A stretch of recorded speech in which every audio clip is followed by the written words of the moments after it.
Welcome to The Explainer. If you've ever felt that familiar, fiery burn in your chest right after a big meal, or maybe you've been woken up by it in the middle of the night, well, you know exactly what we're focusing on today.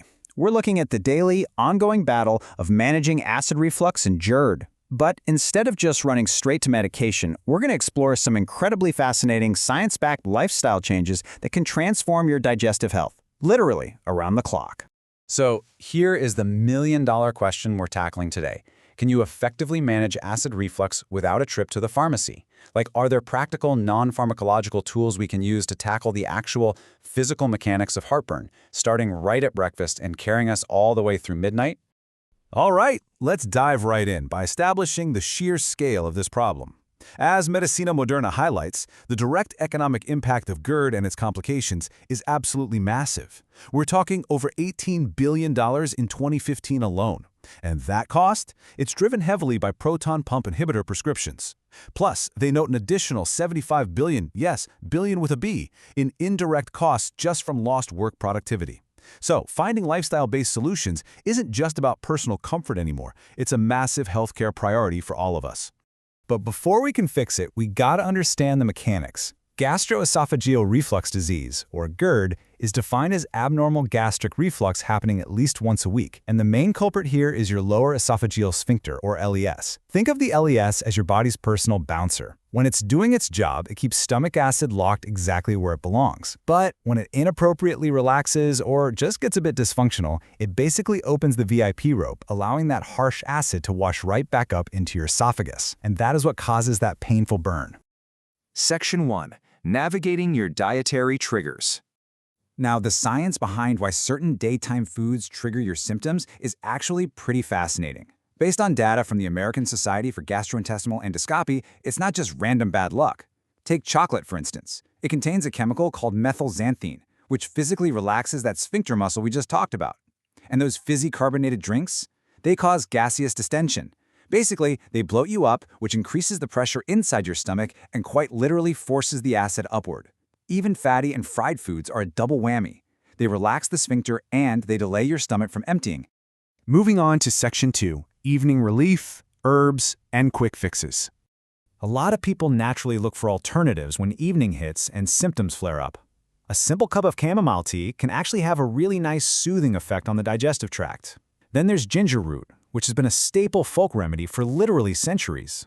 And you might have heard of deglycerinated licorice, or DGL. It's pretty cool because it can help increase the mucus coating of your esophageal lining, which gives it a better shield against acid. But we have to be totally impartial here. While DGL is helpful, if you ingest too much standard licorice, you run into real risks, like accidentally jacking up your blood pressure. Section 3. The baking soda dilemma. Okay, baking soda. This remedy is the ultimate double-edged sword. On one side, the active ingredient, sodium bicarbonate, is great at temporarily neutralizing excess stomach acid.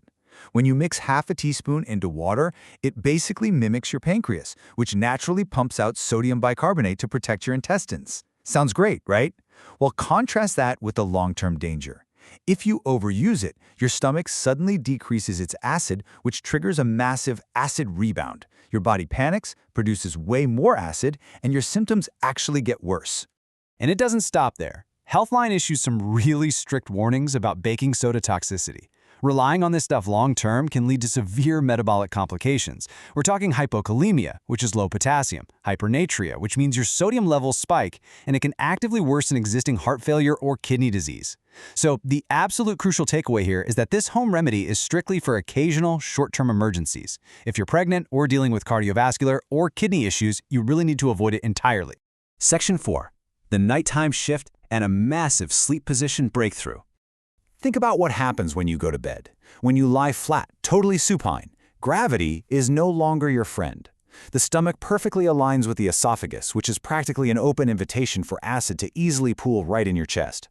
This basic anatomical reality is exactly why up to 80% of GERD patients experience super disruptive nocturnal symptoms.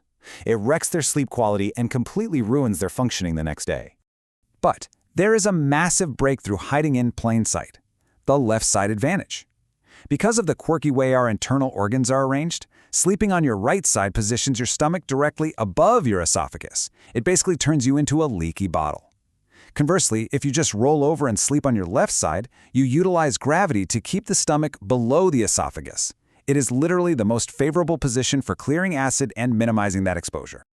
Okay, you have to hear about this double-blind, randomized clinical trial that tested this exact concept.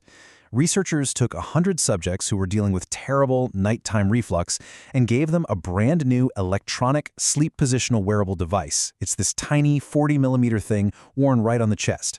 For the intervention group, the device was programmed to gently vibrate anytime the patient rolled onto their right side. It literally conditioned them in their sleep to roll back over to the left. So, what were the results? Well, the trial defined a success as a 50% or more reduction in nocturnal reflux scores. The intervention group, the folks who were gently vibrated off the right side, saw a 44% success rate. But the sham group, whose device was a total fake and did nothing after the first 20 minutes, they only saw a 24% success rate. That is a highly significant 20% risk difference, all just from physically conditioning patients to stay off their right side. And this wearable tech was remarkably effective at changing how people actually slept. In the intervention group, the time spent sleeping on that dangerous right side plummeted to just 2.2% of the whole night. Meanwhile, the time spent sleeping safely on their left side shot up to nearly 61%. They basically eliminated right side sleeping entirely, and they did it without even waking up. The best part is that this behavioral shift translated to genuine, measured relief in the real world. The intervention group experienced a median of 9 entirely reflux-free nights out of the 14-day treatment period. That's huge! It definitively proves that targeted, non-pharmacological lifestyle therapy absolutely works when it comes to managing nighttime acid exposure. Section 5. The 24-hour lifestyle prescription. So let's put it all together and build your holistic GERD toolkit. First, keep a daily food diary so you can isolate your specific daytime triggers. Is it the carbonation in your soda or the methylxanthine in your afternoon chocolate? Find out. Second, cautiously utilize herbal aids like chamomile or DGL in the evening, but always keep an eye on your blood pressure. Third, restrict baking soda to rare short-term emergencies and ditch it completely if you have health risks.